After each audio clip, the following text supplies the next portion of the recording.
તો ગુજરાતની નવી 9 મહાનગરપાલિકાઓ માટે સીમાંકનના આદેશ જાહેર કરાયા છે અને મહિલા સશક્તિકરણ અને 50% મહિલા અનામતના મુદ્દાને ઉજાગર કરતું જાહેરનામું પ્રસિદ્ધ કરાયું.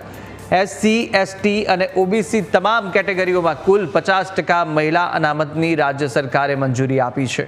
કુલ 52 બેઠકોમાંથી 26 બેઠકો મહિલા અનામત રાખવામાં આવી છે. તો શેડ્યુલ કાસ્ટ માટે પણ 3 બેઠકો અનામત રાખવામાં આવી.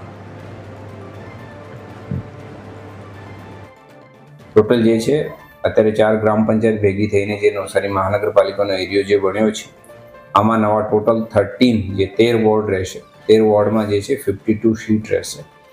આ 52 સીટમાં જે છે આપણે શેડ્યુલ કાસ્ટ માટે જે છે 3 રિઝર્વ રાખવામાં આવી છે. આ 3 પૈકી 1 જે છે મહિલા માટે રિઝર્વ રહેશે.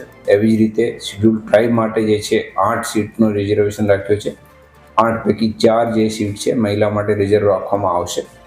ઓબીસી અધર બેકવર્ડ ક્લાસ માટે જે છે 14 સીટ રિઝર્વ કરવામાં આવી છે અને આમાં 14 પૈકી 7 જે છે મહિલાઓ માટે અનામત રાખવામાં આવ્યો છે.